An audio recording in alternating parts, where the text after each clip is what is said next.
First question বলছে প্রতি বছর কোন তারিখে আন্তর্জাতিক পরিবার দিবস পালন করা হয়ে থাকে? চারটে অপশন দেওয়া আছে। আন্তর্জাতিক পরিবেশ দিবস, এটা পালন করা হয় প্রত্যেক বছর 15ই মে তারিখে। খুবই গুরুত্বপূর্ণ। পরিবার দিবস, আন্তর্জাতিক পরিবার দিবস, সেটা পালন করা হয় প্রতি বছর 15মে তারিখে। এটা 1994 সালে যে জাতিসংঘ ইউনাইটেড নেশন রয়েছে, ইউনাইটেড নেশন থেকে এই দিনটিকে জাতীয় পরিবেশ দিবস হিসেবে ঘোষণা করা হয়েছে। এটা সমাজের একটা ভিত্তিপ্রস্তর হিসেবে পরিবারের যে গুরুত্বপূর্ণ ভূমিকাকে স্বীকৃতি দেওয়ার লক্ষ্যে পালন করা হয়েছে। আমাদের সামাজিক জীবনের ক্ষেত্রে পরিবার খুবই গুরুত্বপূর্ণ, সেই কারণে এই দিনটার গুরুত্ব অপরিসীম। পরবর্তী কোশ্চেন আলোচনা করব। আচ্ছা, পরবর্তী কোশ্চেনে যাওয়ার আগে তোমরা অবশ্যই দেখো যে আমরা অধ্যায় ভিত্তিক ম্যাথমেটিক্স, এছাড়া ডব্লিউবিপি এবং কলকাতা পুলিশ বিভিন্ন পরীক্ষার প্র্যাকটিস সেট এবং জিকে সাজেশন আমরা প্রোভাইড করে থাকি। এছাড়া আমাদের খুবই সামনে রেলওয়ে এনটিপিসির এক্সাম রয়েছে, তার জন্য জিকের এক্সট্রা ইনফরমেশনের আমাদের কিছু পিডিএফ এভাবে প্রোভাইড করা হয়ে থাকে স্বল্প মূল্যে। নিচে দেখো হোয়াটসঅ্যাপ নাম্বার দেওয়া আছে, এতে যোগাযোগ করতে পারো, অথবা ডেসক্রিপশন বক্সে পিডিএফ এর লিঙ্ক আছে, সেখান থেকে তোমরা পিডিএফ পারচেস করতে পারো। আমরা পরবর্তী কোশ্চেনে যাচ্ছি। কোশ্চেন নাম্বার 2 বলছে ডিজিটাল পুলিশিং এবং নাগরিক পরিষেবা বৃদ্ধির জন্য কোন ভারতীয় রাজ্য সাইবার ক্রাইম রিফান্ড পোর্টাল এবং আই প্রগতি পোর্টাল চালু করেছে? আজকালকার দিনে যে পুলিশি ব্যবস্থা অনেকটাই পরিবর্তিত হয়েছে। বিভিন্ন ক্ষেত্রে ডিজিটাল পুলিশ এবং নাগরিকদের পরিষেবার জন্য বিভিন্ন রাজ্য বিভিন্ন রকমের পদক্ষেপ নিচ্ছে, এবং তার সাথে সাথে সাইবার ক্রাইম আজকালকার দিনের খুবই একটা সমস্যাজনক ব্যাপার সোশ্যাল নেটওয়ার্কিংয়ের কারণে। তো চারটে রাজ্যের মধ্যে কোন রাজ্যে এই পরিষেবা চালু হয়েছে? অপশন হচ্ছে answer D, Gujarat.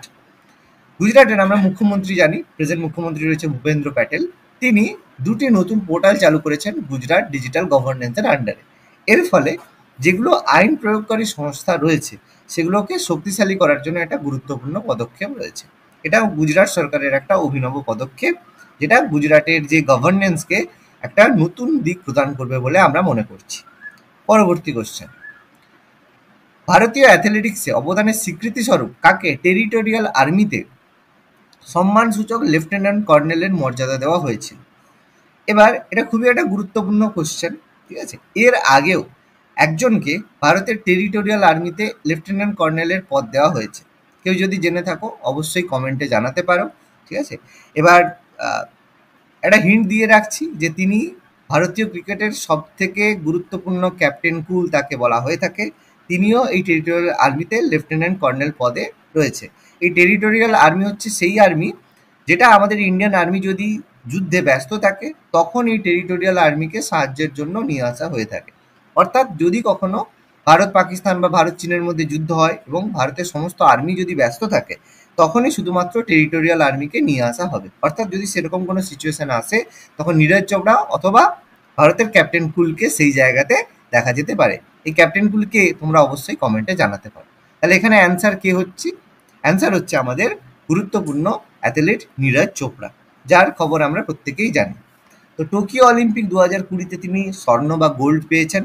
Paris Olympic 2024-এ তিনি সিলভার বা রূপা পেয়েছেন, এবং 2023 সালে বিশ্ব চ্যাম্পিয়নশিপেও তিনি জিতেছেন।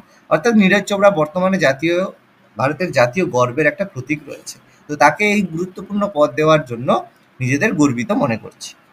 পরবর্তী কোশ্চেন, অশ্বিনী বৈষ্ণব যিনি বর্তমানে ভারতের রেলমন্ত্রী রয়েছেন, কোন কোন শহরে নতুন উদ্বোধন করেছে যে 3 ন্যানোমিটার সেমিকন্ডাক্টর ডিজাইন সেন্টার? এবার এই 3 ন্যানোমিটার সেমিকন্ডাক্টর এটা কোথায় কাজে লাগে? আমরা যে মোবাইল ফোন ব্যবহার করি, মোবাইল ফোনের যে প্রসেসর হয়, সেই প্রসেসরগুলো যে শক্তিশালী প্রসেসর, যত ছোট ন্যানোমিটারের প্রসেসর হবে তত প্রসেসর বেশি শক্তিশালী হবে। এই যে ন্যানোমিটারের যে এই ধরনের সেমিকন্ডাক্টর যে প্রসেসর, এগুলো তৈরি হয় পৃথিবীর একমাত্র দেশ তাইওয়ানে। ওকে, তো ভারতে এর ডিজাইন 3 ন্যানোমিটার সেমিকন্ডাক্টর ডিজাইনের সেন্টার উদ্বোধন করা হয়েছে কোথায়? খুবই গুরুত্বপূর্ণ প্রশ্ন। এটা আমাদের যে মোবাইল ইন্ডাস্ট্রি বা আমাদের যে আইটি ইন্ডাস্ট্রির একটা গুরুত্বপূর্ণ পদক্ষেপ হতে চলেছে। অ্যান্সার হচ্ছে কি নয়ডা এবং ব্যাঙ্গালোর। আমরা ব্যাঙ্গালোর সম্পর্কে জানি, ব্যাঙ্গালোর হচ্ছে আমাদের টেক, যেটা আমাদের সবচেয়ে শক্তিশালী বলো বা সবচেয়ে উন্নত রাজ্যের মধ্যে অন্যতম। এই পদক্ষেপটা একটা শক্তিশালী সেমিকন্ডাক্টর ইকোসিস্টেম তৈরি করছে, যার ফলে আমরা যে সেমিকন্ডাক্টর বিদেশ থেকে আমদানি করে থাকি কারণ তাইওয়ান থেকে আমাদের ইম্পোর্ট করতে হয়, তার উপরে নির্ভরতা হ্রাস পাবে, কারণ ভারতেই আমরা সেগুলো বানাতে পারবো। ভারতের যে ইঞ্জিনিয়ারিং প্রতিভা রয়েছে সেগুলোকে ব্যবহার করে আমরা বিভিন্ন রকমের R&D অর্থাৎ রিসার্চ এবং ডেভেলপমেন্ট আমরা করতে পারবো। এটা ভারতের একটা বৃহত্তর জাতীয় কৌশলের অংশ, অর্থাৎ এটা ভারতের অর্থনীতি এবং ভারতের টেকনোলজিকে অনেকটা এগিয়ে দেবে বলে আশা করা যাচ্ছে। পরবর্তী প্রশ্ন, কোশ্চেন নাম্বার 5, 2025 সালের মে মাসে ইউপিএসসি ইউনিয়ন পাবলিক সার্ভিস কমিশনের নতুন চেয়ারম্যান হিসেবে কাকে নিযুক্ত করা হয়েছে? খুবই গুরুত্বপূর্ণ প্রশ্ন। ইউপিএসসি চেয়ারম্যান তাকে কে অ্যাপয়েন্ট করে? যদি তোমরা জেনে থাকো অবশ্যই কমেন্টে জানাতে পারো। তো কোন ব্যক্তিকে নিযুক্ত করা হয়েছে? ব্যক্তিটা হচ্ছেন অজয় কুমার।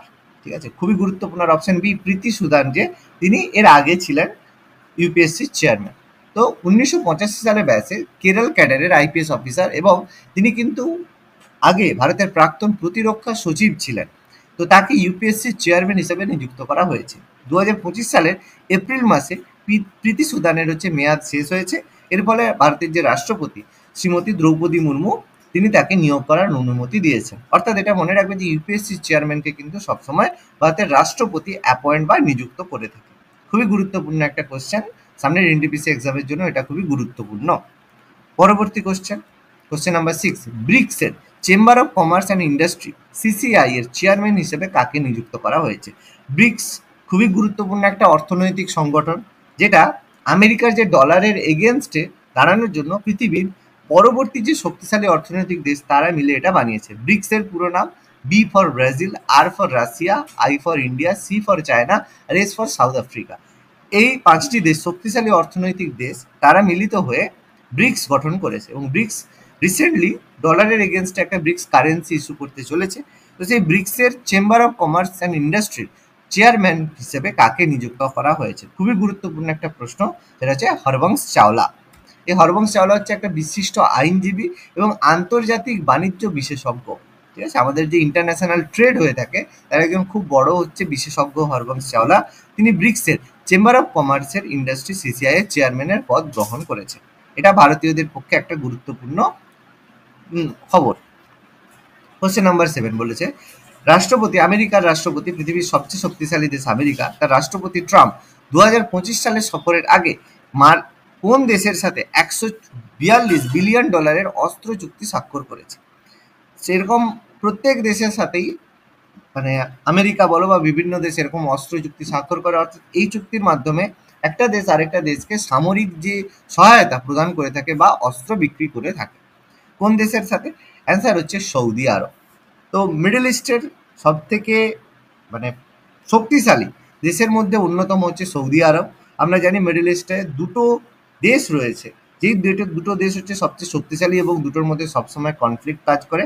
এটা সৌদি আরব আর এটা হচ্ছে ইরান। সৌদি আরব সুন্নি মুসলিমদের অনুগামী রয়েছে এবং ইরান সেটা হচ্ছে শিয়া মুসলিমদের অনুগামী রয়েছে। সৌদি আরবকে আমেরিকা সহায়তা করে থাকে আর ইরানকে রাশিয়া সহায়তা করে থাকে। সেই কারণে আমেরিকা $142 বিলিয়ন অস্ত্র চুক্তি স্বাক্ষর করেছে। 2025 সালে রাষ্ট্রপতি ডোনাল্ড ট্রাম্পের সঙ্গে ট্রাম্প রিয়াদ সফর করেছেন। রিয়াদ আমাদের যে সৌদি আরবে রয়েছে, সেখানে একটা মার্কিন যুক্তরাষ্ট্র $142 বিলিয়ন একটা ঐতিহাসিক চুক্তি স্বাক্ষর করেছে, অস্ত্র চুক্তি, যেটাকে সর্বকালের বৃহত্তম প্রতিরক্ষা বিক্রয় চুক্তি হিসাবে বলা হচ্ছে। কোশ্চেন নাম্বার 8 খুবই গুরুত্বপূর্ণ। ভারত এবং পাকিস্তানের মধ্যে প্রেজেন্টলি আমরা জানি যে যুদ্ধ চলছে এবং বর্তমান অবস্থায় যুদ্ধ বিরতি রয়েছে, এটাকে সিজ ফায়ার আমরা বলে থাকি। সেই যুদ্ধবিরতির পর কতগুলি বিমানবন্দরে বেসামরিক বিমান চলাচলের জন্য পুনরায় চালু করা হয়েছে? আমরা জানি যে ভারত পাকিস্তানে যে পহেলগাঁও অ্যাটাকের পরে যে অপারেশন সিন্দুর হয়েছিল, তার মাধ্যমে পাকিস্তানের বিভিন্ন জঙ্গি ঘাঁটি ভারত ধ্বংস করেছে এবং পাকিস্তানও সেখান থেকে ভারতের উপরে অ্যাটাক করেছে, কিন্তু সেভাবে কিছু করতে না পারার জন্য প্রেজেন্টলি যুদ্ধবিরতি ঘোষণা করা হয়েছে। এরকম কতগুলো বিমানবন্দর আবার পুনরায় চালু করা হয়েছে? অ্যান্সার হচ্ছে 32টি বিমানবন্দর। ভারত পাকিস্তানের মধ্যে ক্রমবর্ধমান উত্তেজনার কারণে 32টি বিমানবন্দরে বেসামরিক বিমান চলাচলের জন্য পুনরায় খুলে দেওয়া হয়েছে। কোশ্চেন নাম্বার 9, কোন ভারতীয় রাজ্য সম্প্রতি 12টি নতুন পণ্য যুক্ত করে এক জেলা এক পণ্য, ওয়ান ডিস্ট্রিক্ট ওয়ান প্রোডাক্ট প্রকল্পটি সম্প্রসারিত করেছে? কোনো যদি রেলওয়ে স্টেশনে যাও তাহলে দেখতে পারবে one destination one district one product, এটা এরকম স্টোর তোমরা যে কোনো রেলওয়ে স্টেশনে প্রেজেন্টলি দেখতে পাবে। কোন রাজ্য? অ্যান্সার হচ্ছে উত্তরপ্রদেশ। আমরা জানি উত্তরপ্রদেশের রাষ্ট্রপতি যোগী আদিত্যনাথ, তিনি তার প্রধান ওয়ান ডিস্ট্রিক্ট ওয়ান প্রোডাক্ট প্রকল্পটি মধ্যে আরো 12টি অঞ্চল নির্দিষ্ট পণ্য অন্তর্ভুক্ত করেছে। এগুলো বেসিক্যালি এখন তার সংখ্যা 74-এ দাঁড়িয়েছে। এগুলো করা হয় যে স্থানীয় যেসব কারুশিল্প রয়েছে সেগুলো যাতে লোক ক্রয় করে, ফলে কর্মসংস্থান বৃদ্ধি এবং প্রত্যেকটা জেলার উপরে এই প্রোডাক্টের উপর লোকে নজর দেওয়া শুরু করে। এবং আজকের দিনে আমরা জানি এরকম প্রোডাক্ট যদি মানুষের পছন্দ হয়, অনলাইনের মাধ্যমে যে কোনো জায়গা থেকে তারা কেনাকাটা করতে পারে। ফলে এটা উত্তরপ্রদেশ সরকারের একটা গুরুত্বপূর্ণ পদক্ষেপ হিসেবে মনে করা হচ্ছে।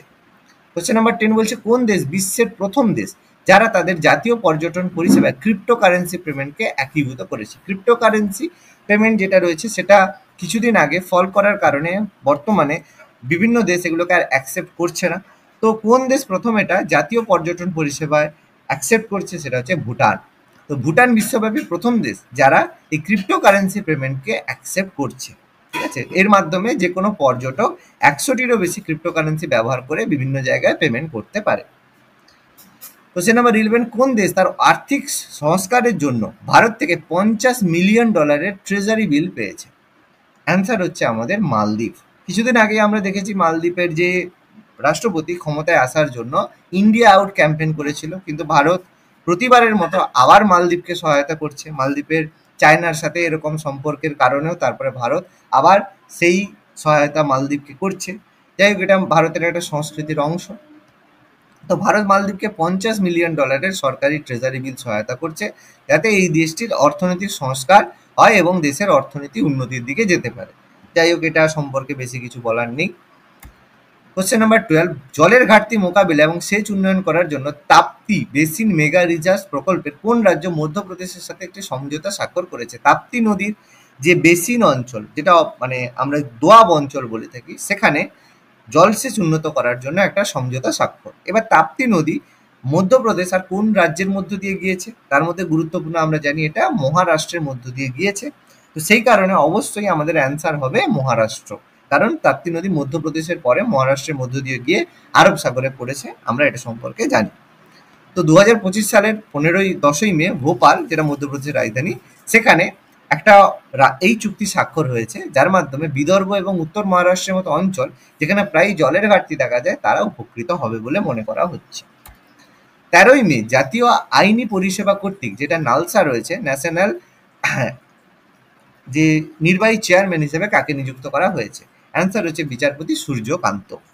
কিভাবে ভারতের সুপ্রিম কোর্টের তিনি সিনিয়র বিচারপতি ছিলেন, তাকে জাতীয় আইনগত পরিষেবা নির্বাহী চেয়ারম্যান হিসেবে নিযুক্ত করা হয়েছে। আর্চারি বিশ্বকাপ, আর্চারি মানে তীরন্দাজি বিশ্বকাপে ভারতের প্রথম মহিলা রিকার্ভ পদক কে জিতেছেন? খুবই গুরুত্বপূর্ণ, অ্যান্সার হচ্ছে দীপিকা কুমারী। এই যে খেলাটা হয়েছিল এটা মানে গোল্ড এবং সিলভার যেটা হয়ে গেছে, ব্রোঞ্জ পদকের জন্য যে লড়াই হচ্ছিল সেখানে দক্ষিণ কোরিয়ার কাং চাইংকে 7-3 গোলে পরাজিত করেছেন তিনি, এবং তিনি প্রথম অ-কোরিয়ান তীরন্দাজ যিনি সেমিফাইনালে পৌঁছেছেন এবং ব্রোঞ্জ পদক জিতেছেন। অর্থাৎ কোরিয়ান ছাড়া এছাড়া অন্য কোনো মহিলা এখনো পর্যন্ত এই জায়গায় পৌঁছাতে পারেননি। এটা খুবই ভারতের জন্য খুবই উল্লেখযোগ্য একটা খবর, ঠিক আছে, যে আমাদের দীপিকা কুমারী এই পদকটি জিতেছে। কোশ্চেন, আজকের শেষ কোশ্চেন, আইনের সঙ্গে সামঞ্জস্যপূর্ণতার উদ্বেগের কারণে কোন দেশ সাম্প্রতিকভাবে দাবা খেলা স্থগিত করেছে? অ্যান্সার হচ্ছে আফগানিস্তান। 12ই মে আফগানিস্তানের যে তালিবান শাসন রয়েছে দেশব্যাপী দাবা খেলাকে স্থগিত করেছে। তার কারণে দাবা খেলাটাকে বর্তমানে জুয়া খেলাকে উৎসাহিত করতে পারে, এই ব্যাখ্যা দিয়ে তারা দাবা খেলাটাকে স্থগিত করেছে। কারণ আমরা জানি আফগানিস্তানের তালিবানে শরিয়া কানুন চলে। শরিয়া কানুন সম্পর্কে হয়তো তোমরা কম বেশি জেনে থাকো, যেটা মুসলিমরা যে শরিয়া কানুন, যেটা কোরআন নির্ধারিত আইন রয়েছে, সেই শরিয়া কানুন যেটা আমাদের তালিবান প্রশাসনের মধ্যে চলে, তো সেটা চলেছে, সেই কারণে দাবাকে বন্ধ করে দেওয়া হয়েছে।